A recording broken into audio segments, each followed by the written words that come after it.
علي، نعم. ما هي النازعات غرقا وما هي الناشطات نشطا؟ النازعات غرقا هي الملائكة التي تنزع نفوس بني آدم، فإذا نزعوا نفوس الكفار نزعوها بشدة. والناشطات نشطا هي الملائكة التي تنشط أرواح المؤمنين، أي تأخذها برفق. سيلة، نعم. وما هي السابحات سبحا؟ هي الملائكة التي تنزل مسرعة لما أمرت له سابحة في الهواء. رقية، نعم.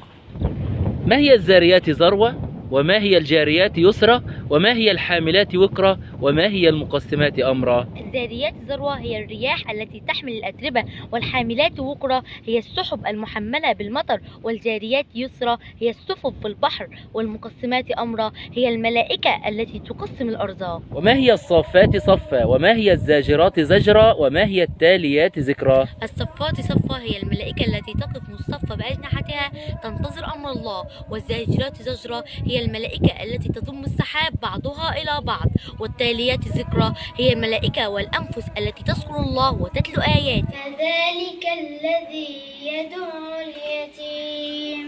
ما معنى يدع اليتيم يا علي؟ الذي يقهر اليتيم ولا يطعمه ولا يحسن إليه.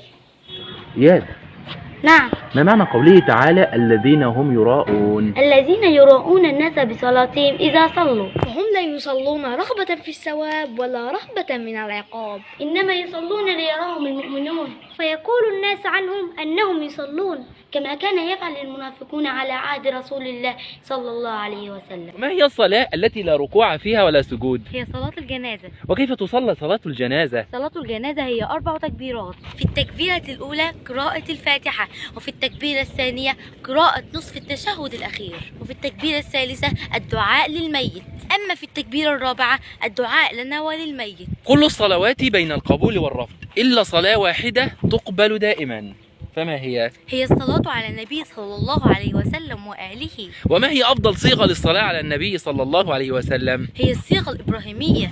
رقية، نعم. ما هو الدعاء الوحيد الذي يتقبله الله عز وجل من صاحبه ولا يرده أبدا؟ هو الدعاء الذي يبدأ بالصلاة على النبي صلى الله عليه وسلم ويختم بالصلاة على النبي صلى الله عليه وسلم. ولماذا لا يرد الله عز وجل هذا الدعاء أبدا على صاحبه؟ لأن الله عز وجل يتقبل الصلاة على النبي صلى الله عليه وسلم في أول الدعاء وفي آخره، فكيف يذكر ما بينهما؟